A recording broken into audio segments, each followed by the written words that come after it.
Mon fils m'a expulsé de chez moi 4 jours après avoir gagné à la loterie. Ce n'était pas avec des cris, ni avec de la violence. C'était pire. C'était avec de l'indifférence.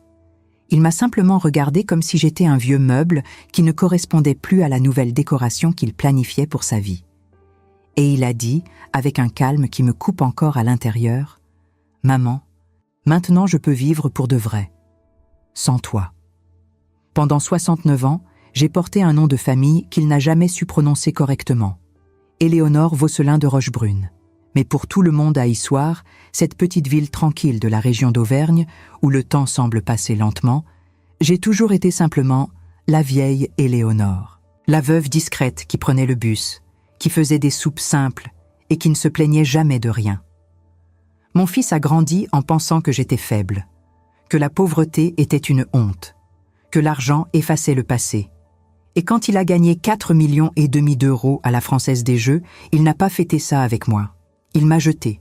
Mon nom est Éléonore Vosselin de Rochebrune. Et voici l'histoire de comment mon fils unique a découvert, trop tard, que l'amour véritable ne s'achète pas, ne se mesure pas en euros, et que celui qui confond la valeur avec la fortune finit pauvre, même millionnaire. Mathis est né quand j'avais 31 ans. J'étais déjà veuve depuis 2 ans. Mon mari, Henri Vosselin, est mort dans un accident de voiture sur la route entre Clermont-Ferrand et Lyon. Nous étions jeunes, amoureux et nous avions des projets. Mais la vie avait d'autres projets pour moi. J'ai élevé Mathis seul, sans aide familiale, sans pension solide, sans rien d'autre que ma force de volonté et mon silence. J'ai travaillé comme couturière pendant des années, puis comme aide ménagère dans des bureaux et plus tard comme aide-soignante pour personnes âgées. Toujours des emplois modestes, invisibles, mais dignes. Je n'ai jamais rien demandé à personne. Je ne me suis jamais plainte. Et chaque centime que j'ai gagné a été pour lui. Je me levais à 5 heures du matin pour préparer son café avant l'école. Je repassais ses chemises même quand mes doigts me faisaient mal à force de coudre pendant la nuit. J'économisais de l'argent pendant des mois pour acheter les baskets qu'il voulait, celles que ses camarades portaient, parce que je ne supportais pas de le voir se sentir inférieur. Quand il a eu une forte fièvre à 12 ans et que le médecin a demandé des examens coûteux, j'ai vendu ma seule bague en or, un héritage de ma grand-mère, pour payer. Il ne l'a jamais su, je ne lui ai jamais dit, parce que les mères ne racontent pas ces choses. Les mères font. Mathis a grandi et est parti à l'université à Lyon. Il a étudié l'administration. J'ai continué à travailler en envoyant de l'argent chaque mois pour aider avec le loyer, la nourriture, les livres. Il appelait peu. Il venait encore moins souvent. Mais je comprenais. Je pensais que c'était comme ça, que les enfants grandissent et suivent leur chemin. Quand il a terminé ses études, il a trouvé un emploi correct dans une entreprise de logistique. Il s'est marié avec une femme appelée Chloé, qui ne m'a jamais aimé. Ils ont eu une fille, Léa, que je voyais une fois par an quand c'était le cas. Mathis disait qu'ils étaient occupés, que la vie à Lyon était trépidante, que je comprendrais. Après 10 ans de mariage, Chloé l'a quitté. Elle a pris Léa, elle a pris la moitié des biens, et Mathis est revenu à Issoire. Il est revenu chez moi, vaincu, silencieux, amer. Je l'ai accueilli les bras ouverts.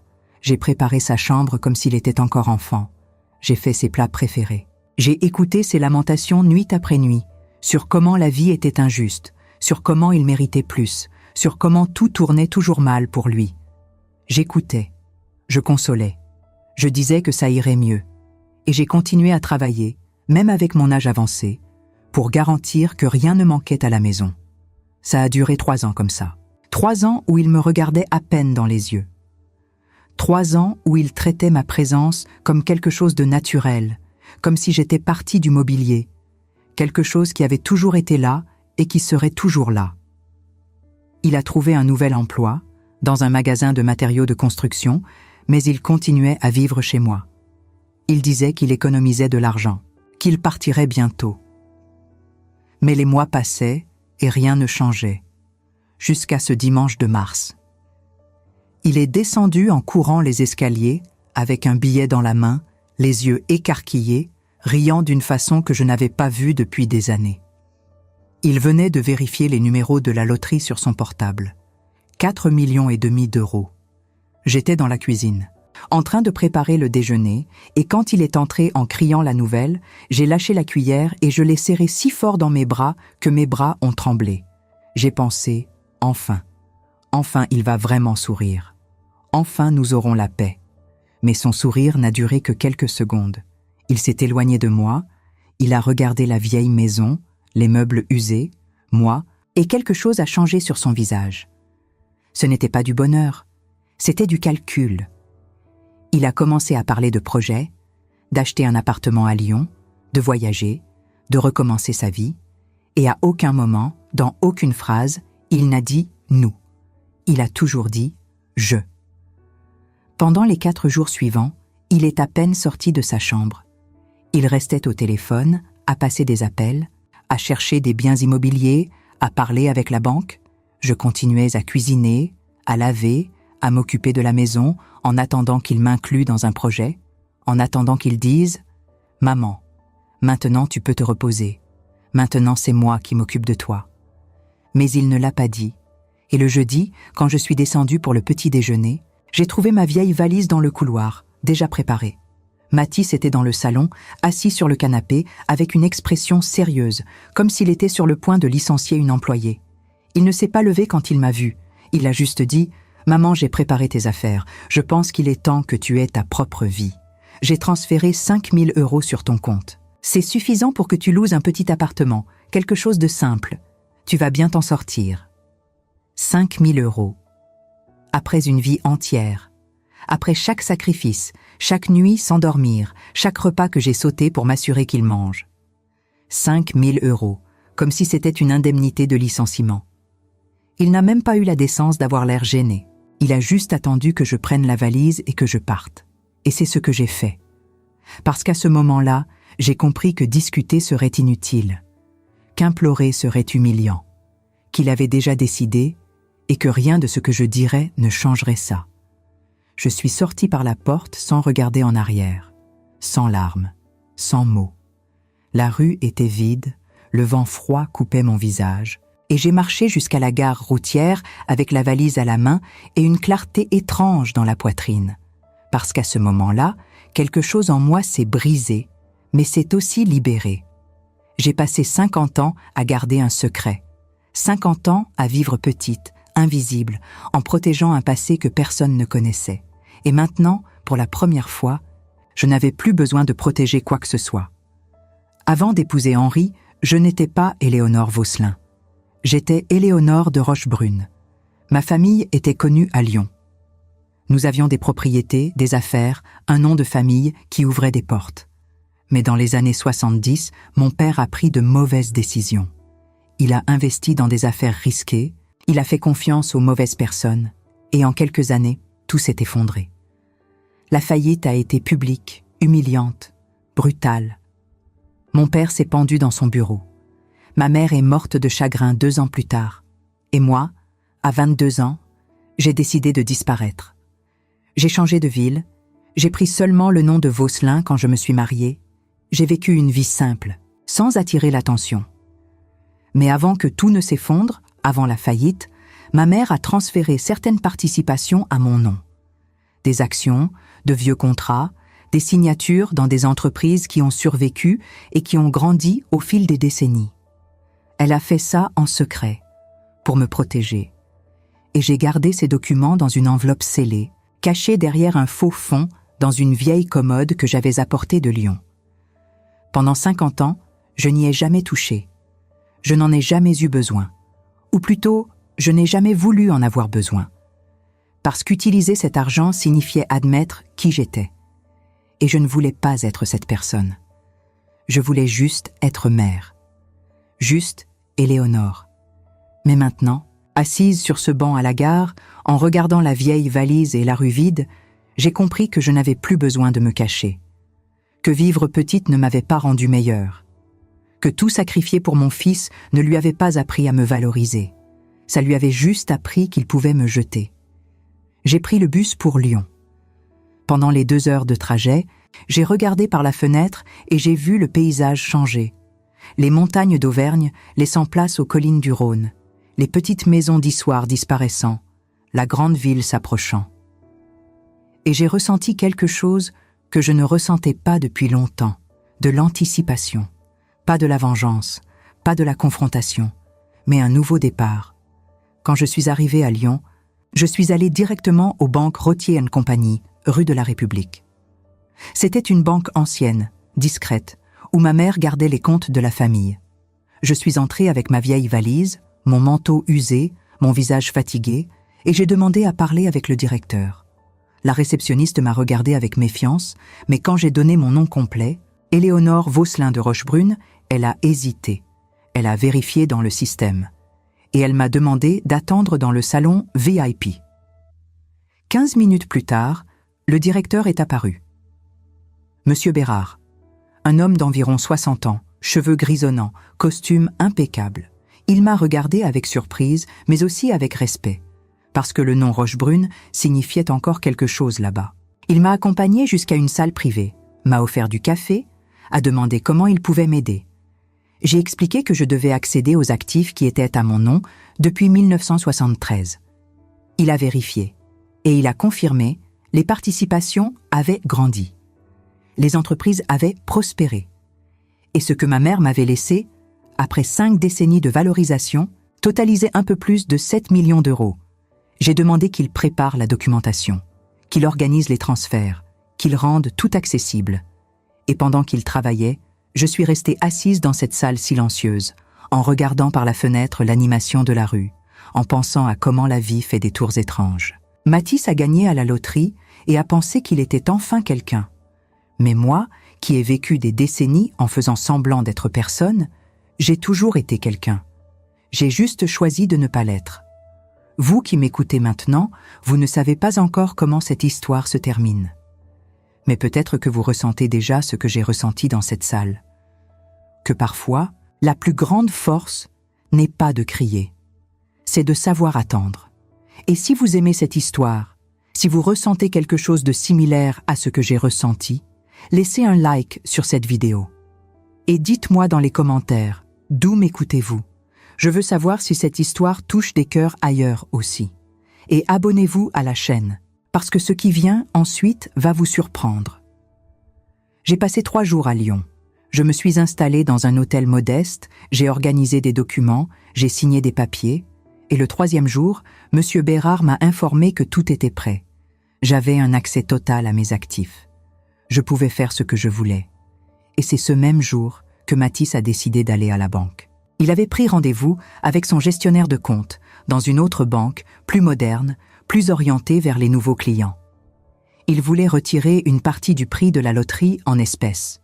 Il voulait sentir le poids des billets. Il voulait expérimenter la sensation d'être riche.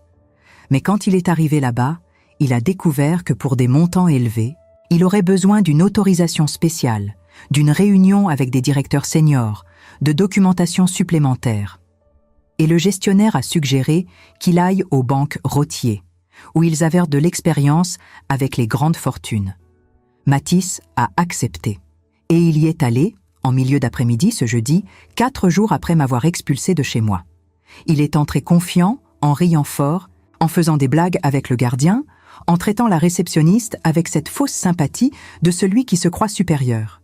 Il a demandé à parler avec quelqu'un d'important, parce que lui, après tout, était un client important maintenant. Et il a été dirigé vers la salle d'attente, la même salle où j'étais, parce que Monsieur Bérard m'avait appelé pour signer les derniers documents avant de finaliser les transferts. Mathis est entré dans la salle et m'a vu.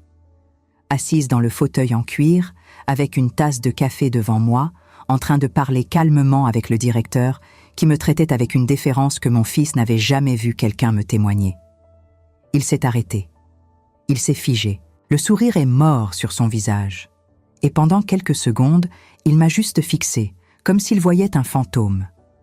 Monsieur Bérard s'est levé, a tendu la main à Mathis et a dit « Monsieur Vaucelin, je présume, je suis Monsieur Bérard. Mais pardonnez-moi, je dois terminer ici avec Madame de Rochebrune avant de vous recevoir. C'est juste quelques minutes. » Mathis n'a pas répondu. Il a juste continué à me regarder. Et quand Monsieur Bérard s'est rassis à côté de moi, en prenant les documents que je venais de signer, en disant à voix haute « Alors, tout est en ordre, madame. Les transferts seront finalisés demain. 7 240 000 € seront totalement accessibles sur votre compte principal. » C'est à ce moment-là que Mathis a vacillé. Il a fait 2 pas en arrière, il s'est accroché au bord d'une table, il a essayé de dire quelque chose, mais il n'a pas pu. Son visage est devenu pâle, ses yeux écarquillés, sa respiration courte. Et puis, il s'est simplement effondré. Il s'est évanoui là même, sur le sol de cette salle silencieuse, pendant que le directeur courait pour appeler l'équipe de sécurité et que je restais assise, immobile, en regardant mon fils étendu par terre comme une poupée de chiffon. Mais ce que Mathis ne savait pas, ce qu'il ne découvrirait qu'après, c'est que je n'étais pas là par hasard, et que cet évanouissement n'était que le début d'une révélation bien plus grande. Mathis a repris conscience quelques minutes plus tard. 2 agents de sécurité l'ont aidé à s'asseoir sur une chaise, lui ont offert de l'eau, ont demandé s'il avait besoin d'un médecin. Il a refusé d'un geste de la main, mais sa voix tremblait quand il a murmuré qu'il allait bien. Il ne pouvait pas détacher son regard de moi. Je le voyais essayer de comprendre, essayer de reconstituer quelque chose qui n'avait aucun sens dans son esprit. Sa mère, la vieille Éléonore, celle qu'il venait de mettre à la porte avec 5 000 € comme si c'était une générosité extraordinaire, était assise dans une salle VIP d'une banque prestigieuse, traitée comme une cliente de première classe, signant des documents qui parlaient de millions d'euros avec une tranquillité déconcertante. Monsieur Bérard, avec cette discrétion professionnelle que seuls les banquiers d'une certaine génération possèdent, m'a regardé et m'a demandé à voix basse si je souhaitais qu'il reporte la réunion avec mon fils à un autre jour, compte tenu des circonstances inhabituelles. Je lui ai répondu que non, avec un calme qui m'a surprise moi-même, que c'était bien ainsi, que je finirais de signer les papiers restants et que je partirais ensuite. Il a hoché la tête, respectueux, et a continué à préparer les derniers documents pendant que Mathis, encore pâle et chancelant sur sa chaise, tentait de rassembler ses esprits. Mon fils a essayé de se lever à plusieurs reprises, ses jambes refusant de le porter correctement. Il voulait dire quelque chose, poser des questions, exiger des explications, mais sa voix sortait rauque, cassée, comme s'il avait couru un marathon. « Maman, qu'est-ce que tu fais ici? Comment? Pourquoi ?» Les mots ne formaient pas de phrases cohérentes. Il me regardait comme si j'étais une étrangère, comme si la femme qu'il avait connue toute sa vie venait de se transformer en quelqu'un de totalement différent. Je ne lui ai pas répondu immédiatement. Je ne me suis pas précipitée pour le rassurer, pour lui expliquer, pour justifier ma présence. J'ai pris mon temps. J'ai terminé de signer le dernier document avec soin. J'ai relu les conditions une dernière fois. J'ai posé le stylo sur la table avec une précision délibérée. Puis j'ai refermé le dossier, j'ai remercié M. Bérard pour sa patience, son professionnalisme et sa discrétion pendant toutes ces années où mes actifs étaient restés dormants. Et seulement alors, seulement après avoir accompli ce que j'étais venu faire, je me suis levée lentement. J'ai pris mon sac à main usé, qui contrastait tellement avec l'élégance de cette salle, et j'ai regardé mon fils, pas avec colère, pas avec tristesse, pas même avec déception, avec une tranquillité profonde que je n'avais jamais ressentie auparavant, comme si un poids que je portais depuis des décennies venait enfin de se détacher de mes épaules. Je fais ce que j'aurais dû faire il y a longtemps.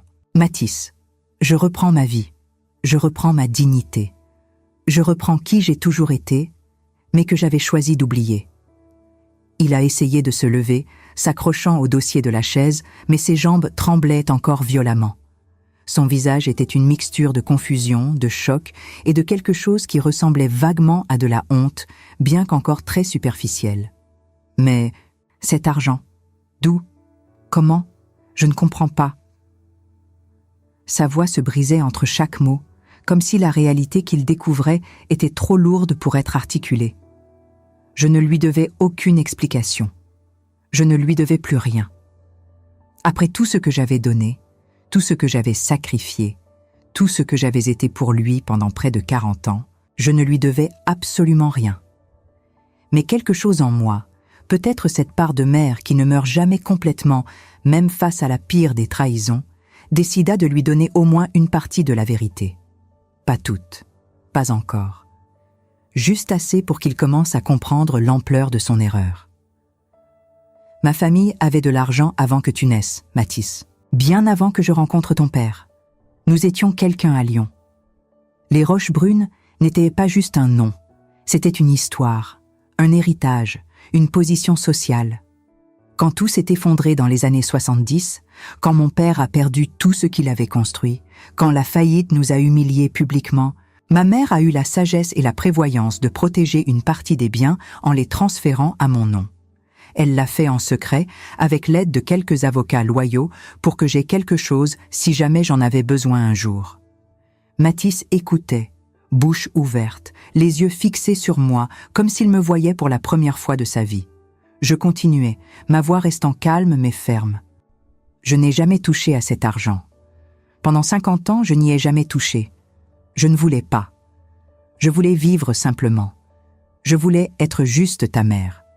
Pas une femme riche, pas une héritière, pas quelqu'un qui vivait sur la fortune familiale. Je voulais construire ma vie avec mes propres mains, élever mon fils avec des valeurs de travail, d'humilité, de respect. Je voulais que tu apprennes que la dignité ne vient pas de ce qu'on possède, mais de qui on est. Je fis une pause, laissant mes mots pénétrer dans son esprit confus. Mais visiblement, j'ai échoué dans cette mission. Parce que toi, mon fils, dès que tu as eu un peu d'argent, la première chose que tu as faite a été de jeter ta propre mère à la rue comme si elle était un déchet. Tu n'as pas pensé à tout ce que j'avais fait pour toi. Tu n'as pas pensé aux sacrifices, aux nuits blanches, aux repas que j'ai sautés pour que tu puisses manger. Tu as juste pensé que maintenant que tu avais de l'argent, tu n'avais plus besoin de moi. Les larmes commencèrent à couler sur les joues de Mathis, silencieuses au début, puis de plus en plus abondantes. Il essaya de parler, d'articuler quelque chose qui ressemblait à des excuses, mais je levai doucement ma main pour l'interrompre. « Non, Mathis, pas maintenant, pas ici. Tu as fait ton choix. Tu as montré qui tu étais vraiment quand tu as pensé avoir le pouvoir de décider de ma vie. Et maintenant, c'est moi qui décide de la mienne. Pour la première fois depuis très très longtemps. » Je me dirigeais vers la porte de la salle, mais pas mesurée, ma posture droite malgré mon âge et ma fatigue. Monsieur Bérard se leva par respect, un geste que je remarquais et appréciais silencieusement. Mais avant de franchir le seuil, je me retournai une dernière fois vers mon fils. Au fait, Mathis, les 7 millions dont Monsieur Bérard a parlé, ce n'est que le début. Il y a aussi la propriété familiale que nous avons découverte dans les archives. Et d'autres choses que tu ne sais pas encore. Mais tu sais quoi? Rien de tout ça ne m'a jamais rendue heureuse. Ce qui m'aurait rendue heureuse, c'était d'avoir un fils qui me regardait avec amour et respect, pas avec mépris et impatience. Je sortis de cette salle sans attendre sa réponse, traversai le hall de la banque avec une assurance nouvelle, et quand je franchis les grandes portes vitrées donnant sur la rue de la République, je sentis le vent frais de Lyon me caresser le visage comme une bénédiction. Les passants marchaient rapidement, absorbés dans leur vie, et moi, pour la première fois en 50 ans, je respirais librement, profondément, comme si mes poumons découvraient enfin ce que signifiait l'oxygène pur de la liberté. Pendant les jours qui suivirent, je commençais à organiser ma nouvelle vie avec une détermination que je ne me connaissais pas. J'achetai un appartement lumineux dans le 6e arrondissement, près du parc de la Tête d'Or, avec de grandes fenêtres qui laissaient entrer la lumière naturelle toute la journée, un balcon où je pouvais prendre mon café le matin en regardant les arbres centenaires du parc, un espace qui était véritablement à moi, sans souvenirs douloureux, sans fantômes du passé. C'était un appartement modeste selon les standards de ma nouvelle situation financière, mais c'était exactement ce que je voulais. Un lieu de paix, pas d'ostentation. Je m'inscrivis à des cours de peinture à l'aquarelle dans un petit atelier sur les pentes de la Croix-Rousse, quelque chose que j'avais toujours voulu faire mais que je n'avais jamais eu le temps ni l'argent pour m'offrir. Le professeur était une femme charmante d'une 60aine d'années, qui ne posa aucune question sur mon passé et m'accueillit simplement comme une nouvelle élève avec le même enthousiasme qu'elle montrait à tous. Pour la première fois, j'étais juste Éléonore, pas la mère de Mathis, pas la pauvre veuve, juste moi. Je commençais aussi à voyager, d'abord timidement, puis avec plus d'assurance. Paris fut ma première destination. Cette ville que j'avais rêvé de visiter pendant des décennies, mais que je n'avais jamais eu les moyens d'explorer correctement. Je marchais le long de la Seine, visitais le Louvre sans me presser, m'assis dans les jardins du Luxembourg en regardant les enfants jouer avec leurs bateaux miniatures dans le bassin. Puis ce fut Bordeaux, avec ses vignobles et son architecture majestueuse. Marseille, avec la Méditerranée qui s'étendait à l'infini. Nice, avec sa promenade des Anglais qui m'a rappelé que la beauté existe encore dans ce monde. De petits voyages, sans précipitation, sans itinéraire serré, juste pour sentir que le monde était bien plus vaste que les murs étroits de ma vie à Issoire. Mais malgré cette liberté nouvelle, malgré cette vie qui s'ouvrait enfin devant moi, il y avait un vide, une absence, celle de mon fils. Pas le Mathis qui m'avait expulsé, mais le petit garçon qui riait dans mes bras, l'adolescent qui partageait ses rêves avec moi, l'homme que j'avais espéré qu'il devienne, mais qu'il n'était jamais devenu. Mathis essaya de me contacter. Au début, ce furent des messages textes brefs, maladroits, remplis de fautes d'orthographe, tant ses doigts tremblaient en les écrivant, je suppose. « Maman, s'il te plaît, réponds-moi. Je dois te parler. Je suis désolée. » Des phrases courtes qui ne disaient rien de substantiel. Puis vinrent les emails, plus longs, plus élaborés, où il essayait d'expliquer sa confusion, son choc, sa prise de conscience progressive. Il me suppliait de lui accorder une chance de s'expliquer, de se racheter, de comprendre. Au début, j'ignorais tout. J'effaçais les messages sans les lire complètement. Je supprimais les emails après avoir parcouru les premières lignes. Parce que j'avais besoin de temps, j'avais besoin d'espace. J'avais besoin de me retrouver avant de pouvoir envisager de le retrouver, lui. Puis, après 2 semaines de silence de ma part, après que les messages de Mathis soient devenus de plus en plus désespérés, de plus en plus sincères dans leur ton, je décidai de répondre. Pas par faiblesse, pas parce que j'avais pardonné, mais parce que j'avais quelque chose à lui dire. Quelque chose d'important que je devais exprimer en face, pas à travers un écran ou un téléphone. Nous nous rencontrâmes dans un café tranquille près de la Saône, un endroit discret avec des tables en bois ancien et une atmosphère feutrée qui invitait à la conversation intime. Il arriva 20 minutes avant l'heure prévue, je le vis à travers la vitrine, assis à une table du fond, nerveux, les mains tremblantes autour de sa tasse de café qu'il ne buvait pas. Quand j'entrai et qu'il me vit, il se leva brusquement, renversant presque sa tasse, les yeux rougis comme s'il n'avait pas dormi depuis des jours. Quand je m'assis en face de lui, il ne savait pas comment commencer. Il ouvrait la bouche, la refermait, cherchait ses mots comme un enfant pris en faute. Finalement, dans un souffle rempli d'émotion, il dit « Maman, je suis tellement désolé, je ne savais pas. Je pensais que… » Sa voix se brisa complètement. Je levai ma main doucement, avec cette même tranquillité que j'avais trouvée à la banque, l'interrompant avant qu'il ne continue. « Mathis, tu pensais que j'étais faible, que j'étais pauvre, que je dépendais de toi. Et quand tu as eu de l'argent, quand tu as senti que tu avais enfin du pouvoir, tu as pensé que tu pouvais me jeter comme on jette un vieux meuble qui ne sert plus à rien. Ce n'est pas l'argent qui te manquait, mon fils. C'est la considération, c'est le respect, c'est l'amour véritable, celui qui ne dépend pas de ce que l'autre possède ou peut apporter. » Il baissa la tête, les larmes coulant maintenant silencieusement mais abondamment sur ses joues, tombant dans son café froid. « Je ne peux pas changer ce que j'ai fait. Je ne peux pas effacer la douleur que je t'ai causée. Mais je veux. Je veux essayer de réparer. Je veux devenir l'homme que tu méritais d'avoir comme fils. Je ne sais pas comment, mais je veux essayer. » Je le regardais longuement, étudiant son visage, cherchant dans ses yeux quelque chose qui ressemblerait à une compréhension authentique, pas juste du regret superficiel né de la honte d'avoir été démasqué. Et je vis, dans la façon dont ses épaules s'affaissaient, dans la manière dont il évitait mon regard par moments, puis le cherchait désespérément l'instant d'après, quelque chose qui ressemblait à du regret sincère. Pas encore de la compréhension profonde peut-être, pas encore une transformation complète, mais au moins une reconnaissance honnête de sa faute, un début de prise de conscience. « Mathis, je ne te déteste pas. Tu es mon fils.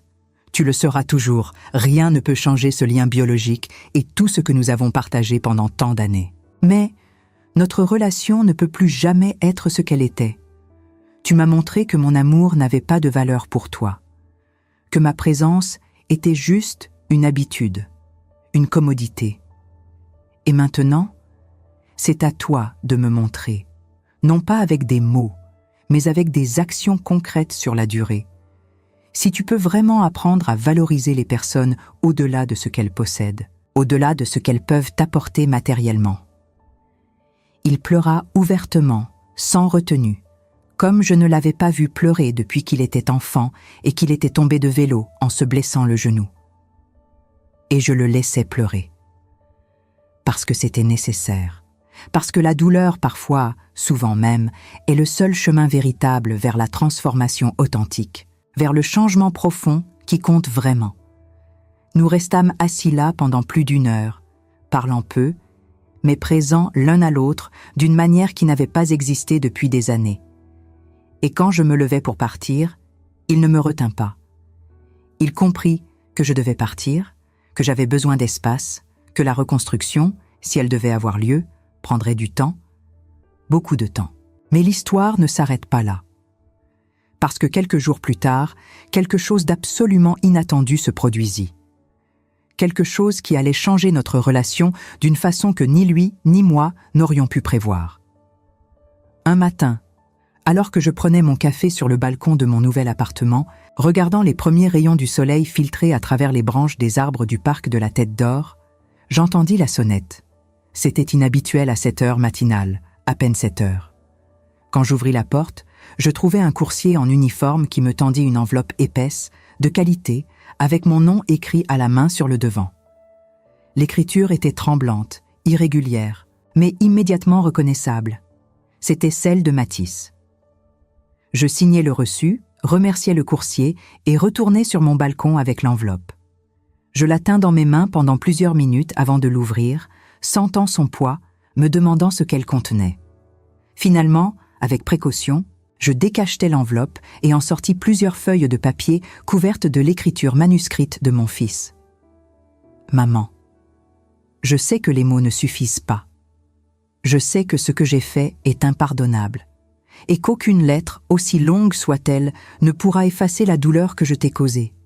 Mais je veux que tu saches que depuis notre conversation dans ce café, depuis le moment où je t'ai vu à cette banque, depuis l'instant où j'ai compris qui tu étais vraiment et ce que j'avais fait, je n'ai pas arrêté de penser. À tout. À toi. À tout ce que tu as fait pour moi pendant toute ma vie. À tout ce que je t'ai fait subir en retour. J'ai passé des nuits blanches à me remémorer chaque moment. Chaque fois où tu t'es levé avant l'aube pour préparer mon petit déjeuner. Chaque fois où tu as raccommodé mes vêtements au lieu d'en acheter des neufs parce que tu n'en avais pas les moyens. Chaque fois où tu m'as regardé avec fierté quand j'accomplissais quelque chose, même la plus petite réussite. Et comment est-ce que j'ai répondu à tout cet amour inconditionnel, en te jetant à la rue comme si tu étais un fardeau dont je voulais me débarrasser. J'ai réalisé quelque chose de terrible, maman. Gagner à la loterie ne m'a pas rendu riche. Ça m'a juste montré à quel point j'étais pauvre. Pauvre en humanité. Pauvre en gratitude. Pauvre en tout ce qui compte vraiment dans la vie. J'avais 4,5 millions d'euros. Et pourtant j'étais le plus misérable des hommes. Parce que j'étais prêt à abandonner la seule personne qui m'avait aimé inconditionnellement. Je ne te demande pas de revenir. Je ne te demande même pas de me pardonner, parce que je ne suis pas sûre de mériter ton pardon. Je veux juste que tu saches que je vais changer.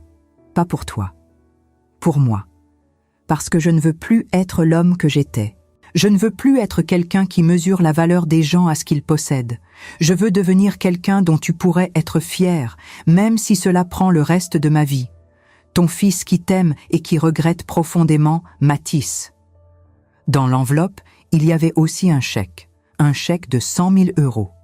Avec un petit mot attaché, je sais que ce n'est rien comparé à ce que tu as. Je sais que tu n'en as pas besoin, mais c'est tout ce que je peux offrir pour montrer que je ne veux plus de cet argent s'il signifie perdre ce qui compte vraiment. S'il te plaît, utilise-le pour quelque chose qui te rend heureuse, ou donne-le à une œuvre de charité. Je veux juste que tu saches que l'argent n'a plus la même signification pour moi. Je restais assise là pendant longtemps, tenant cette lettre d'une main et ce chèque de l'autre, sentant quelque chose de profondément complexe remuer dans ma poitrine. Ce n'était pas de la joie pure, Ce n'était pas non plus de la tristesse. C'était quelque chose de plus nuancé, quelque chose qui ressemblait à de l'espoir mélangé à de la prudence, à de la compassion tempérée par la méfiance. Un espoir fragile, comme une jeune pousse qui commence à percer à travers le sol gelé après un long hiver, mais qui pourrait encore être détruite par une gelée tardive. Je pris le chèque et, lentement, délibérément, je le déchirai en petits morceaux. Non pas avec colère, mais avec calme. Parce que je n'avais pas besoin de son argent. Parce que accepter ce chèque aurait signifié que notre relation pouvait être réparée avec de l'argent. Et c'était exactement le problème à la base de tout ce qui s'était passé. Mais je gardais la lettre. Je la pliais soigneusement et la rangeais dans le tiroir de ma table de nuit. Parce que c'était la première fois en très, très longtemps qu'il me voyait vraiment. Pas comme une fonction, pas comme une mère qui devait servir ses besoins, mais comme une personne avec des sentiments, une histoire, une dignité propre. Les semaines passèrent, s'écoulant doucement comme l'eau de la Saône que je pouvais voir de mon balcon. Mathis et moi commençâmes à nous voir de temps en temps. Des rencontres courtes au début, sans pression, sans attente démesurée. Un café rapide dans un bistrot du quartier. Une promenade silencieuse au parc, marchant côte à côte sans nécessairement parler beaucoup, juste en appréciant la présence de l'autre. Des conversations où, petit à petit, millimètre par millimètre, il commença à poser des questions différentes. Il ne posait plus de questions sur l'argent, sur les montants, sur les investissements. Il posait des questions sur moi, sur ma vie avant lui, sur mes rêves d'adolescente que j'avais dû abandonner, sur ce que j'avais ressenti quand son père était mort, sur comment j'avais trouvé la force de continuer, sur mes peurs, mes espoirs, mes regrets. Et je lui racontais.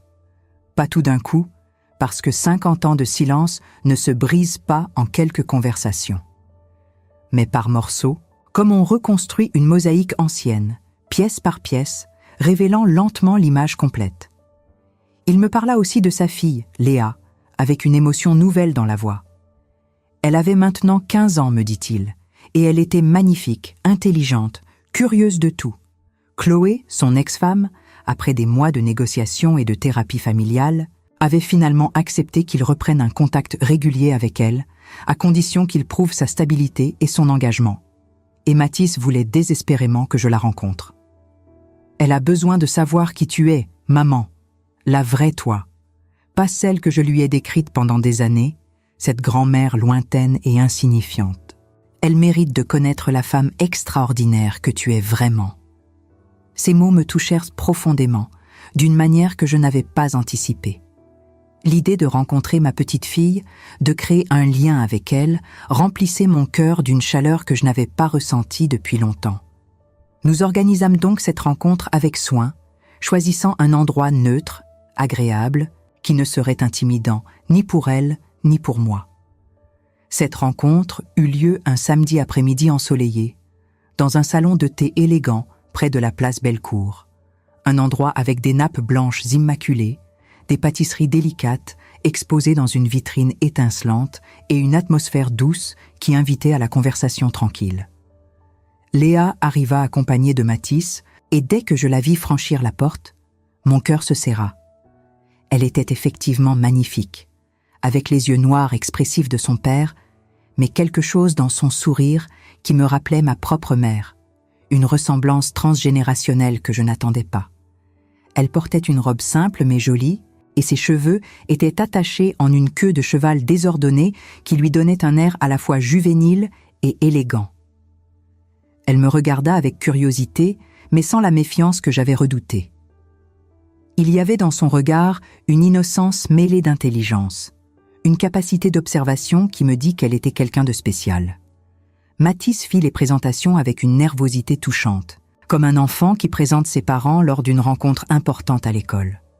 Nous nous assîmes à une table près de la fenêtre, d'où nous pouvions voir les passants sur la place, et nous commandâmes du thé et des pâtisseries. Au début, la conversation fut un peu hésitante, chacun cherchant ses mots. Mais rapidement, miraculeusement, nous trouvâmes notre rythme. Léa me parla de son école, du lycée où elle étudiait, de ses passions pour la littérature et le théâtre. Elle me raconta comment elle avait joué Antigone dans une production scolaire et comment cette expérience l'avait transformée, lui donnant confiance en elle. Je l'écoutais avec une attention totale, posant des questions, m'intéressant vraiment à ce qu'elle disait. Et je vis dans ses yeux qu'elle appréciait cette attention authentique. Elle me posa aussi des questions, avec cette franchise directe que seuls les adolescents possèdent vraiment. « Grand-mère, pourquoi on ne s'est jamais rencontrés avant ? Papa dit que c'était compliqué, mais qu'est-ce qui était si compliqué ?» Mathis intervint rapidement, mal à l'aise, essayant d'expliquer, mais je posai doucement ma main sur son bras pour le calmer. « C'est une bonne question, Léa, et tu mérites une réponse honnête. La vérité, c'est que ton père et moi avons eu des différences, des incompréhensions qui ont pris beaucoup de temps à résoudre. Mais ce n'était pas de ta faute, et ce n'était pas parce que je ne voulais pas te connaître. Au contraire, j'ai toujours voulu faire partie de ta vie. Et maintenant, enfin, je peux. » Nous parlâmes pendant des heures, bien plus longtemps que prévu. Le salon de thé commença à se vider, les autres clients partant, et nous étions toujours là, perdus dans notre conversation. Léa me raconta ses peurs concernant l'avenir, ses incertitudes sur ce qu'elle voulait faire de sa vie, ses rêves de peut-être devenir écrivaine ou journaliste. Je lui parlais de mes propres rêves oubliés, de la peinture que je n'avais commencé à pratiquer que récemment, de tous ces voyages que je n'avais jamais faits et que je découvrais maintenant. Et à la fin, alors que nous nous levions pour partir, que le serveur nous regardait avec un sourire indulgent en attendant que nous libérions la table, Léa s'approcha de moi et spontanément, sans que personne ne le lui demande, elle me serra dans ses bras. Un vrai câlin, chaleureux, sincère, qui dura plusieurs secondes. Et elle murmura contre mon épaule, sa voix légèrement tremblante d'émotion. « Grand-mère, je suis tellement, tellement contente de te connaître enfin. J'ai l'impression qu'il me manquait quelque chose dans ma vie. Et maintenant je sais ce que c'était. C'était toi. » Mon cœur se brisa et se répara en même temps, dans un instant de pure émotion que je n'oublierai jamais. Je sentis les larmes monter à mes yeux, mais c'étaient des larmes de joie, de gratitude, de connexion retrouvée. Mais ce qui vint ensuite changea absolument tout, d'une manière que personne n'aurait pu prévoir. Un mois environ après cette rencontre mémorable avec Léa, alors que je commençais à tisser un vrai lien avec ma petite fille à travers des visites régulières et de longues conversations téléphoniques le soir, Monsieur Bérard m'appela à mon appartement. Il avait quelque chose d'important à me dire, quelque chose qu'il préférait m'annoncer en personne. Son ton était grave, mais aussi excité d'une manière professionnelle contenue, ce qui piqua immédiatement ma curiosité. Quand j'arrivai à la banque le lendemain matin, il m'accueillit personnellement dans le hall, un geste inhabituel qui me fit comprendre que c'était vraiment sérieux. Il me conduisit à son bureau privé, une pièce somptueuse avec des boiseries anciennes et des tableaux de maîtres au mur, et m'offrit un café préparé par sa secrétaire. Puis, il s'assit derrière son bureau massif, sortit un dossier épais et me regarda avec une expression mêlée de respect et d'anticipation. « Madame de Rochebrune, commença-t-il, ces dernières semaines, à votre demande, nous avons entrepris une analyse approfondie de tous les documents anciens concernant votre famille. Nous voulions nous assurer qu'il n'y avait aucun actif oublié, aucune propriété perdue dans les méandres administratifs de la faillite des années 70. Et nous avons découvert quelque chose de très significatif. » Il ouvrit le dossier et en sortit des documents jaunis par le temps, des actes notariés, des plans cadastraux. « Il y a une propriété, madame. Une grande propriété dans la région de Beaujolais, près du village de Juliénas. Elle était au nom de votre grand-père paternel, Auguste de Rochebrune. Après la faillite, cette propriété a été oubliée dans les archives. Probablement parce qu'elle était grevée d'hypothèques et considérée comme sans valeur à l'époque. Mais légalement, techniquement, elle vous appartient toujours. Elle n'a jamais été saisie, jamais été vendue. Elle est restée là, abandonnée, pendant plus de 50 ans. Je restais sans voix, littéralement incapable de former des mots. Une propriété. Un domaine que je ne savais même pas posséder, dont je n'avais jamais entendu parler dans les conversations familiales de mon enfance. Monsieur Bérard continua, consultant ses documents avec soin. « C'est un vignoble, madame. Un ancien vignoble qui produisait autrefois du Beaujolais de qualité. Il a été abandonné depuis des décennies, bien sûr. Les vignes sont devenues sauvages, les bâtiments sont en état de délabrement avancé. Mais le terrain lui-même, les structures, les caves souterraines, tout est encore là, avec une restauration appropriée, avec des investissements significatifs, mais tout à fait réalisables, étant donné vos ressources actuelles, cela pourrait redevenir quelque chose de vraiment remarquable. Il me tendit des photographies récentes que ses collaborateurs avaient prises lors d'une visite sur site. Je les regardais une par une, découvrant des images de vignes enchevêtrées, d'une vieille maison en pierre aux volets tombants, de bâtiments annexes couverts de lierre, de chemins envahis par la végétation. C'était à la fois triste et magnifique, comme un château de la Belle au bois dormant attendant d'être réveillé. Je visitais la propriété la semaine suivante, accompagné de Monsieur Bérard et d'un expert en restauration de bâtiments anciens qu'il avait recommandé. Nous prîmes la route tôt le matin, traversant les paysages vallonnés du Beaujolais qui devenaient de plus en plus beaux à mesure que nous approchions. Quand nous arrivâmes enfin au domaine, quand je descendis de la voiture et posai mes pieds sur cette terre qui appartenait à mes ancêtres, je sentis quelque chose d'étrange et de puissant me traverser. C'était un endroit magnifique, même dans son état d'abandon total. Des hectares et des hectares de vignes sauvages s'étendaient devant moi, leurs sarments entrelacés formant des sculptures naturelles. La vieille maison en pierre se dressait au sommet d'une petite colline, ses murs épais témoignant de générations de vie et d'histoire. Des arbres centenaires, des chênes et des châtaigniers encadraient la propriété, leurs branches formant des arches naturelles au-dessus des anciens chemins. En marchant dans ces terres oubliées, en touchant l'écorce rugueuse de ces arbres anciens, en sentant le vent porter l'odeur de la terre et des vignes sauvages, je sentis quelque chose que je n'avais jamais senti auparavant. Quelque chose qui dépassait la simple satisfaction de posséder un bien immobilier. C'était une connexion profonde avec mon passé, avec mes racines, avec tout ce que j'avais perdu et que, peut-être, miraculeusement, je pouvais retrouver. Mes ancêtres avaient marché sur cette terre. Ils avaient cultivé ces vignes. Ils avaient vécu, aimé, rêvé dans cette maison. Et maintenant, d'une manière que je n'aurais jamais imaginée, leur héritage revenait à moi. Et c'est là, debout au milieu de ces vignes enchevêtrées, regardant le soleil filtrer à travers les feuilles, que je pris une décision qui allait changer non seulement ma vie, mais aussi celle de nombreuses autres personnes. Les travaux de restauration du domaine commencèrent 6 mois après ma découverte de cette propriété oubliée. 6 mois pendant lesquels j'avais obtenu tous les permis nécessaires, engagé les meilleurs artisans spécialisés dans la restauration de bâtiments historiques et surtout, clarifié dans mon esprit ce que je voulais vraiment faire de cet endroit. Ce n'était pas juste une question de restaurer une vieille maison de famille. C'était quelque chose de beaucoup plus grand, de beaucoup plus significatif. Mathis travaillait dur sur le projet. Plus dur que je ne l'avais jamais vu travailler de toute sa vie. Il avait quitté son emploi au magasin de matériaux de construction, décidant de consacrer tout son temps et toute son énergie à ce domaine. Chaque matin, il se levait avant l'aube, conduisait depuis Lyon jusqu'à Juliénas et passait la journée entière aux côtés des ouvriers. Il aidait physiquement, portant des planches, déblayant les décombres, nettoyant les vieilles caves souterraines qui n'avaient pas été ouvertes depuis des décennies. Il apprenait les techniques de restauration, posait des questions incessantes aux artisans, prenait des notes, se salissait les mains d'une manière qu'il n'avait jamais faite auparavant. Je le voyais changer sous mes yeux. Ses mains, autrefois douces et soignées, développaient des callosités.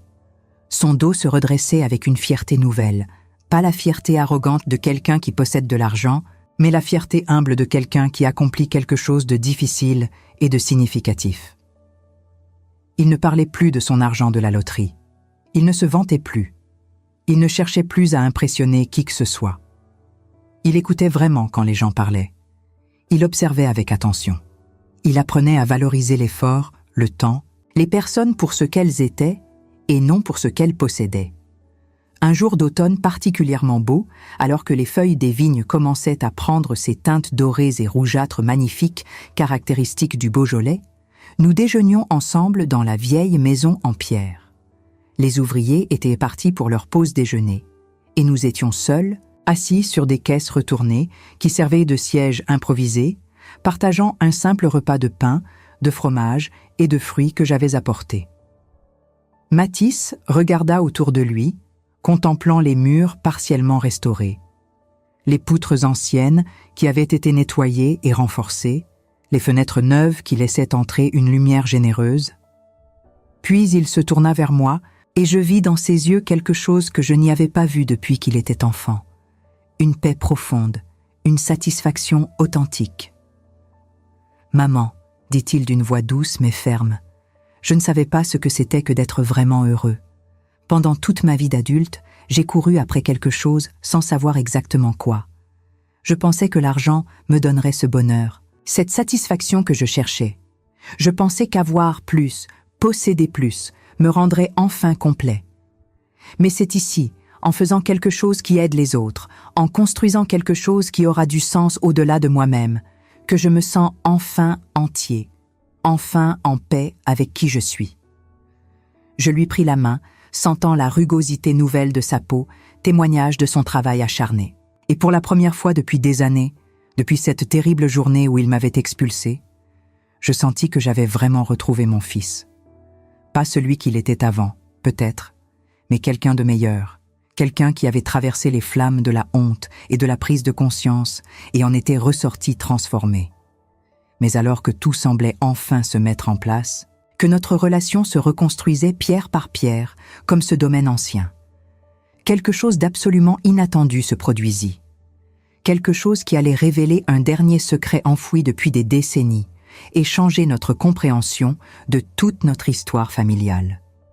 Pendant les travaux de rénovation intensive de la maison principale, alors que les ouvriers démolissaient un vieux mur intérieur pour créer un espace plus ouvert et lumineux, ils découvrirent une anomalie dans la structure. Un espace vide derrière ce qui semblait être un mur plein. En l'ouvrant avec précaution, ils révélèrent l'entrée d'une vieille cave secrète, scellée depuis si longtemps que même les plans architecturaux que nous avions consultés n'en faisaient aucune mention. Le contremaître m'appela immédiatement. Quand j'arrivai sur place avec Mathis, nous descendîmes ensemble dans cette cave oubliée, nos lampes torches perçant l'obscurité épaisse qui régnait là depuis probablement plus d'un demi-siècle. L'air était vicié, chargé de l'odeur du temps qui passe, de la poussière accumulée, du bois ancien. À l'intérieur, nous trouvâmes des caisses en bois empilées contre les murs de pierre humide, couvertes d'une épaisse couche de poussière grise. Des bouteilles de vin anciennes, certaines encore intactes, alignées sur des étagères branlantes. Des outils de vinification d'une autre époque. Et au fond de cette cave étroite et basse de plafond, presque cachée derrière un pilier de soutènement, une petite malle en bois cerclée de métal terni par l'oxydation. Mathis et moi échangeâmes un regard chargé d'anticipation et d'appréhension. Nous transportâmes soigneusement cette malle à l'étage où la lumière du jour nous permettrait de mieux voir. Elle était verrouillée, mais le mécanisme ancien céda facilement après quelques manipulations prudentes. Et quand nous l'ouvrîmes enfin, ce que nous découvrîmes à l'intérieur allait bouleverser tout ce que je croyais savoir sur l'histoire de ma famille. Des lettres, des dizaines et des dizaines de lettres, soigneusement empilées, attachées en liasse avec de la ficelle qui s'effritait au toucher. Écrites à la main sur du papier jauni, à l'encre noire qui avait pâli mais resté lisible. Toutes adressées à moi. Toutes signées par ma grand-mère maternelle, Marguerite de Rochebrune. Datées de 1972, une année entière avant sa mort, avant que notre monde ne s'effondre complètement. Avec des mains tremblantes, je commençai à lire ces lettres dans l'ordre chronologique. Mathis s'assit à côté de moi, silencieux, respectueux, me laissant découvrir ces mots du passé à mon propre rythme. Et au fur et à mesure que je lisais, que les mots de ma grand-mère traversaient les décennies pour me toucher enfin, je sentis tout mon univers se réorganiser. Ma grand-mère savait. Elle savait depuis le début que la faillite approchait. Elle savait que tout allait s'effondrer. Mais contrairement à ce que j'avais toujours cru, contrairement à ce que tout le monde m'avait raconté, ce n'était pas à cause de mauvaises décisions de mon grand-père. C'était à cause d'une trahison. Dans ces lettres détaillées, écrites avec une clarté remarquable malgré la douleur évidente qui transparaissait entre les lignes, Ma grand-mère racontait comment l'associé principal de mon grand-père, un homme nommé Édouard Ferrand, en qui la famille avait une confiance totale, avait méthodiquement manipulé les comptes de l'entreprise familiale pendant des années. Il avait détourné des fonds, créé de fausses dettes, falsifié des documents comptables, et quand tout avait explosé, quand les autorités avaient découvert les irrégularités financières, c'était mon grand-père qui avait porté toute la responsabilité publique. Ton grand-père, Auguste, écrivait ma grand-mère dans une lettre particulièrement poignante, datée de septembre 1972, ne s'est pas suicidé par honte de l'échec commercial, comme tout le monde le croit. Il s'est pendu parce qu'il connaissait la vérité. Il savait qu'Édouard l'avait trahi, qu'il avait volé la fortune familiale que nous avions mis des générations à bâtir. Mais il ne pouvait pas le prouver. Édouard avait tout détruit, tous les documents compromettants. Et plutôt que de vivre avec cette injustice, avec l'humiliation publique, d'être accusé d'incompétence alors qu'il avait été victime d'une fraude élaborée, ton grand-père a choisi de partir. C'était un homme fier, peut-être trop fier. Et cette fierté l'a tué. Les larmes coulaient librement sur mes joues maintenant, tombant sur ces vieilles lettres, créant de petites taches sombres sur le papier ancien. Mathis, voyant mon émotion, passa doucement son bras autour de mes épaules, me soutenant silencieusement pendant que je continuais à lire. Ma grand-mère expliquait comment, avant de mourir elle-même, elle avait entrepris une enquête secrète et méthodique. Pendant des mois, malgré sa santé déclinante et son chagrin écrasant, elle avait rassemblé des preuves. Elle avait retrouvé des copies de documents que Ferrand croyait avoir détruits. Elle avait obtenu des témoignages écrits de comptables et d'employés qui avaient en vue des irrégularités, mais qui avaient eu trop peur de parler publiquement. Elle avait reconstitué patiemment le puzzle de la fraude, pièce par pièce, avec une détermination qui me coupait le souffle. Éléonore, ma chérie très chère, écrivait-elle dans sa dernière lettre, celle qui portait la date de sa mort, « Je ne sais pas si tu liras ceci un jour. Je ne sais pas si ces lettres te parviendront, si tu les trouveras dans cette cave où je les ai cachées avec tous les documents de preuve. Mais si tu les lis, si le destin fait que ces mots te parviennent, je veux que tu saches plusieurs choses essentielles. Notre famille n'a pas échoué par faiblesse, par incompétence ou par manque de jugement. Nous avons été détruits méthodiquement, délibérément, par la trahison d'un homme que nous considérions comme un ami, presque comme un membre de la famille. Cette trahison a coûté la vie à ton grand-père, et elle a brisé mon cœur jusqu'à ce qu'il ne puisse plus continuer à battre. Mais je veux que tu saches, ma petite Éléonore, que tu portes un nom digne, un nom qui a du sens, un nom qui mérite d'être restauré et respecté. Ne laisse jamais, jamais personne te dire le contraire. Ne laisse jamais cette histoire fausse de notre prétendu échec définir qui tu es. Tu es une Rochebrune. Et les Rochebrunes ont toujours été des gens d'honneur, de travail acharné, de dignité. Si tu trouves ces lettres, utilise ces preuves. Pas pour la vengeance, car la vengeance ne ramènera pas ceux que nous avons perdus, mais pour la vérité. Pour que le nom de notre famille soit lavé, pour que l'histoire soit corrigée. C'est tout ce que je te demande. Je t'aime plus que les mots ne peuvent le dire, ma chère petite fille. Et où que je sois quand tu liras ces mots, sache que je veille sur toi, que je suis fière de toi et que je crois en ta force. Ta grand-mère qui t'aime pour toujours, Marguerite. Je pleurais pendant longtemps, tenant ces lettres contre ma poitrine, sentant le poids de 50 ans de mensonges, de honte injustifiée, de douleurs inutiles. Mathis pleura aussi, comprenant l'énormité de ce que ces lettres signifiaient, comprenant que l'histoire de notre famille était bien plus complexe et tragique que ce qu'il avait jamais imaginé. Pendant toutes ces années, j'avais porté cette honte comme un fardeau invisible mais constant. J'avais vécu petite, cachée, discrète, parce que je croyais que ma famille avait failli, que nous avions échoué par nos propres fautes. Mais c'était un mensonge cruel qui avait façonné toute ma vie, toutes mes décisions, toute ma conception de qui j'étais.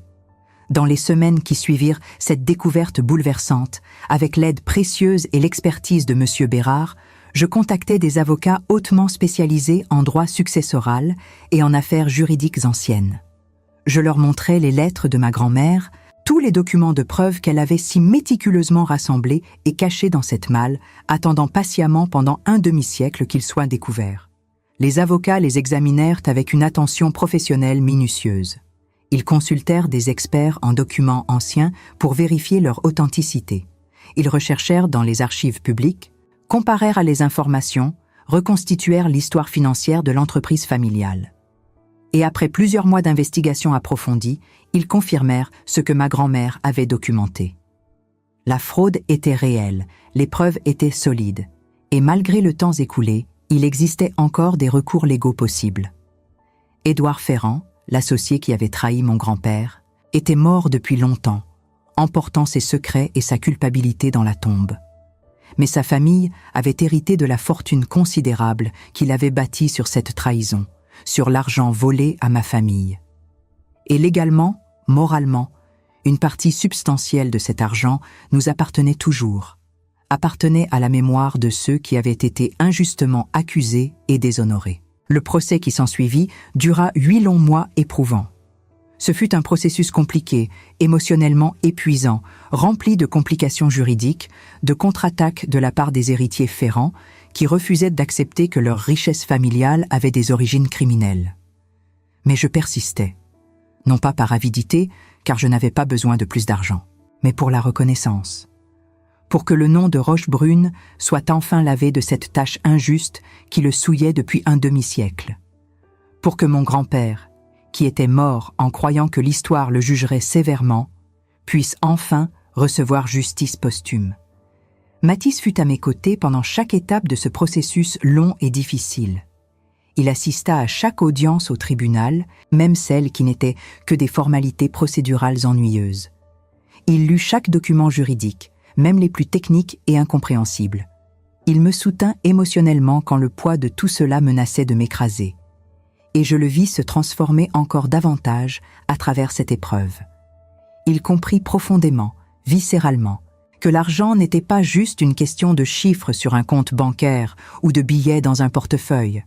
C'était une question de dignité humaine, de justice morale, de mémoire et d'honneur familial.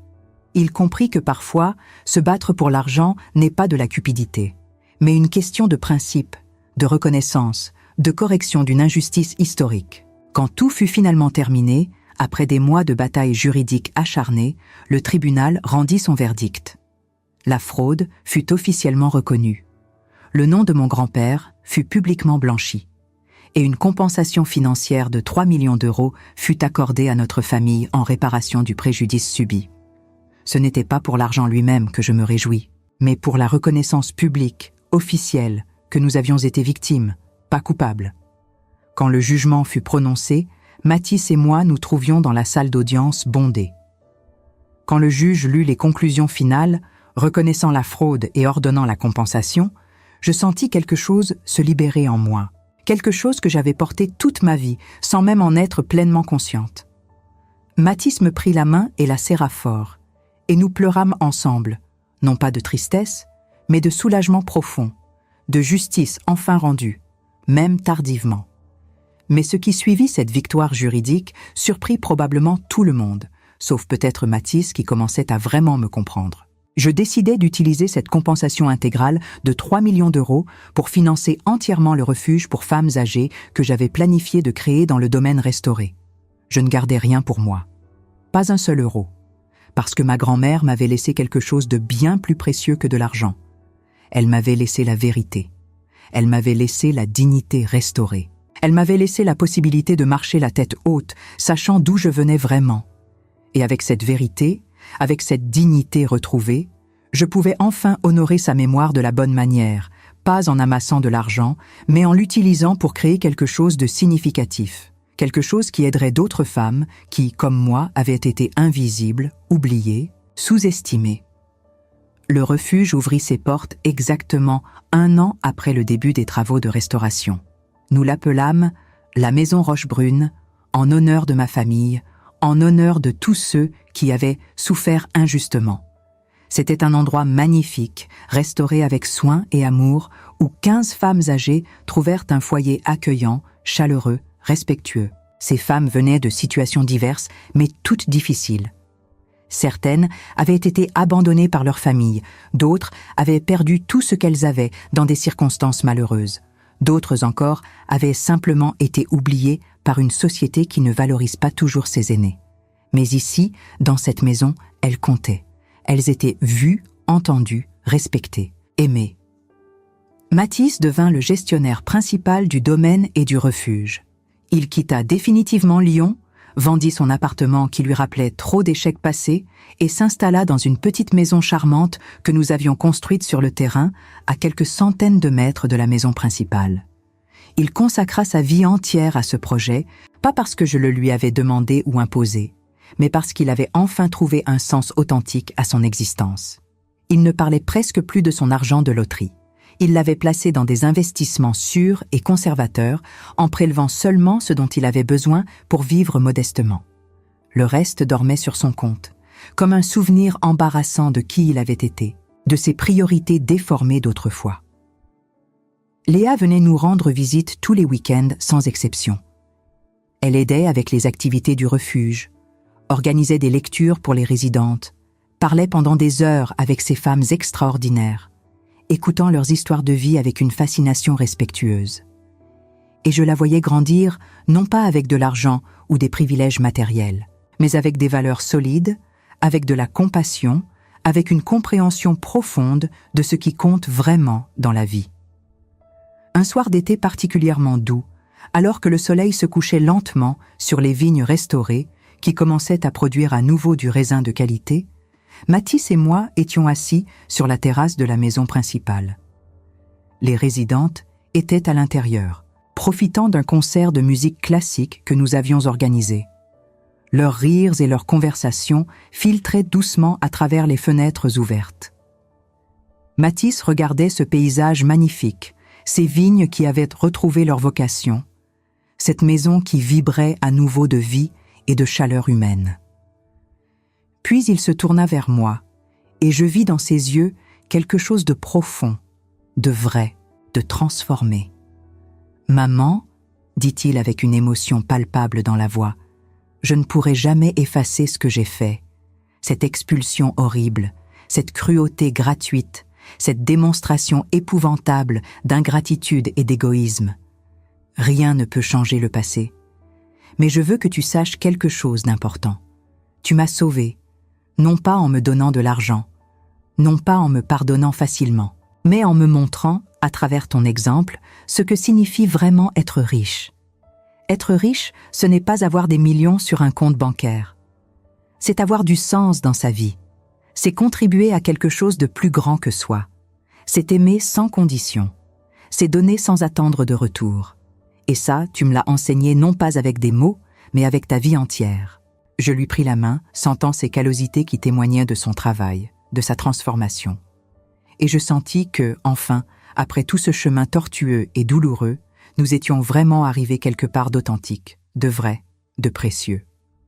Aujourd'hui, alors que j'écris ces derniers mots de cette histoire longue et complexe, j'ai 72 ans. Je vis dans ce domaine magnifiquement restauré, entouré de femmes extraordinaires qui sont devenues comme une famille élargie, de mon fils qui apprend chaque jour à être une meilleure version de lui-même et de ma petite fille qui grandit en sachant que la vraie richesse n'a absolument rien à voir avec l'argent. Quand je repense à tout ce chemin parcouru, à cette expulsion brutale qui m'a brisé le cœur, à ce moment surréaliste dans la banque où Mathis s'est effondré en découvrant qui j'étais vraiment, à toutes les révélations qui ont suivi, je ne ressens plus de douleur aiguë. La douleur s'est transformée en quelque chose de différent, de la gratitude mélangée à de la sagesse.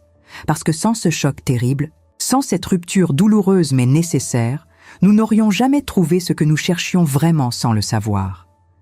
Mathis n'aurait jamais découvert que le bonheur ne s'achète pas. Je n'aurais jamais retrouvé la vérité sur mon histoire familiale. Nous n'aurions jamais créé ce refuge qui donne du sens et de la dignité à tant de vies.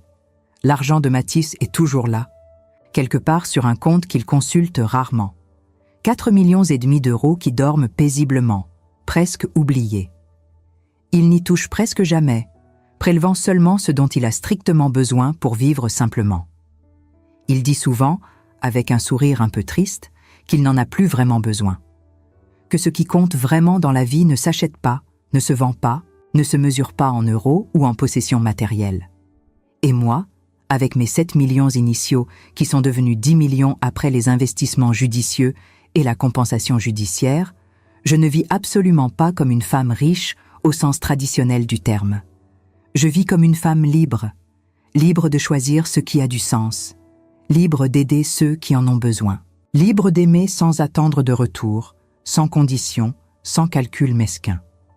Cette histoire, votre histoire si vous m'avez écouté jusqu'ici, n'a pas de fin parfaite comme dans les contes de fées.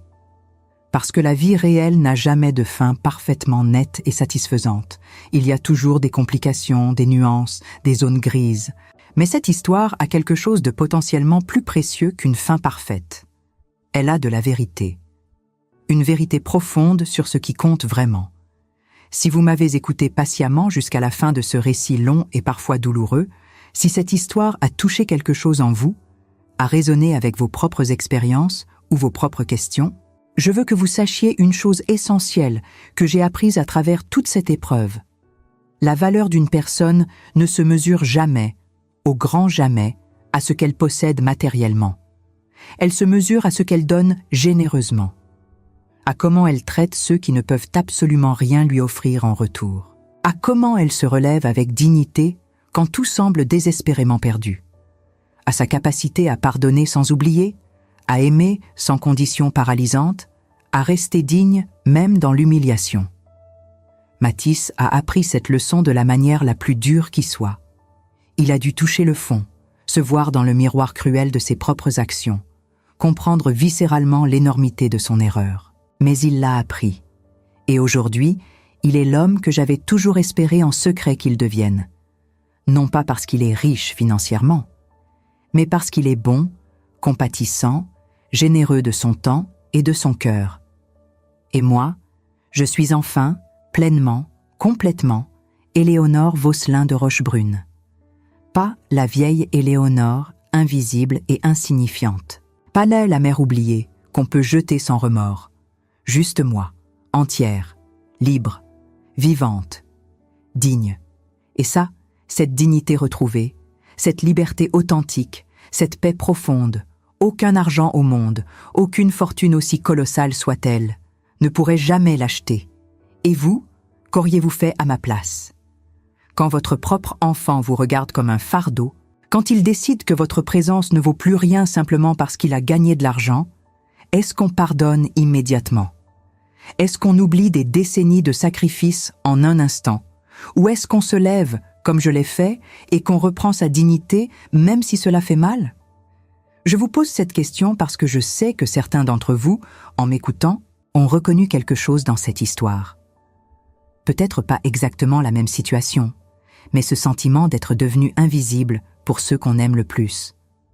Ce moment où vous avez compris que votre valeur n'était plus reconnue. Cette douleur silencieuse qu'on porte sans oser en parler. Pendant 50 ans, j'ai vécu en pensant que me faire petite était de l'humilité, que tout sacrifier était de l'amour, que ne jamais demander était de la force. Mais j'ai appris quelque chose de fondamental. L'amour véritable ne nous diminue jamais. Il ne nous demande jamais de disparaître. Et quand quelqu'un nous traite comme si nous n'avions pas d'importance, ce n'est pas à nous de nous excuser d'exister. Vous qui m'écoutez maintenant, vous qui avez peut-être 60 ans, 70 ans, 80 ans, vous savez que la vie nous a tous blessés d'une manière ou d'une autre. Vous savez ce que c'est que de donner tout ce qu'on a et de se demander si quelqu'un s'en souvient vraiment. Vous savez ce que c'est que d'être traité comme acquis, comme si votre présence était juste normale, attendue, sans valeur particulière. Mais laissez-moi vous dire quelque chose que j'ai mis 69 ans à comprendre vraiment. Il n'est jamais trop tard pour reprendre sa dignité. Jamais trop tard pour dire non à ceux qui ne nous respectent pas. Jamais trop tard pour choisir nous-mêmes, pour la première fois peut-être, sans culpabilité, sans honte. Mon histoire vous a peut-être fait réfléchir. Peut-être qu'elle a réveillé des souvenirs que vous pensiez avoir enterrés. Peut-être qu'elle vous a donné du courage, ou peut-être qu'elle vous a simplement rappelé que vous n'êtes pas seul dans ce que vous ressentez. Et c'est exactement pourquoi j'ai besoin que vous me parliez maintenant. Dites-moi dans les commentaires, qu'auriez-vous fait à ma place? Auriez-vous pardonné plus vite? Auriez-vous été plus dur? Est-ce que vous vivez ou avez vécu quelque chose de similaire avec vos propres enfants, avec votre famille? Parce que vos histoires comptent autant que la mienne. Vos expériences méritent d'être entendues. Et peut-être qu'en les partageant, vous aiderez quelqu'un d'autre qui se sent seul dans sa douleur. Dites-moi aussi d'où vous m'écoutez. Êtes-vous en France, en Algérie, au Canada, en Belgique, en Suisse? Êtes-vous assis dans votre salon, dans votre cuisine, dans un parc? Parce que savoir que mes mots voyagent, qu'ils touchent des cœurs dans des endroits différents, que cette histoire crée une communauté de personnes qui se comprennent, cela me donne de l'espoir. L'espoir que nous ne sommes jamais vraiment seuls, même quand nous nous sentons invisibles. Et si cette histoire vous a touché, si elle vous a fait ressentir quelque chose de profond, je vous demande une chose simple mais importante. Abonnez-vous à cette chaîne, parce qu'il y aura d'autres histoires, d'autres vérités à partager, d'autres moments où nous pourrons nous reconnaître les uns dans les autres, où nous pourrons nous rappeler que notre dignité ne dépend jamais de ce que les autres pensent de nous. Vous avez de la valeur, vous en avez toujours eu, même si personne ne vous l'a dit depuis longtemps, même si vous vous sentez oublié, invisible, sans importance. Vous comptez, votre vie compte, votre histoire mérite d'être racontée. Alors parlez-moi, écrivez ce que vous ressentez, partagez votre propre expérience. Posez-moi des questions si vous en avez, parce que cette histoire n'est pas juste la mienne. Elle est aussi la vôtre. Elle est celle de tous ceux qui ont aimé sans être aimés en retour, qui ont donné sans recevoir, qui ont attendu une reconnaissance qui n'est jamais venue. Et n'oubliez jamais, la vraie richesse, celle qui ne disparaît jamais, celle que personne ne peut vous enlever, c'est votre dignité. Protégez-la, chérissez-la. Ne la laissez jamais à quelqu'un qui ne sait pas la valoriser. Merci de m'avoir écouté jusqu'au bout. Merci d'avoir partagé ce moment avec moi. Et maintenant, à vous de parler. Je vous écoute.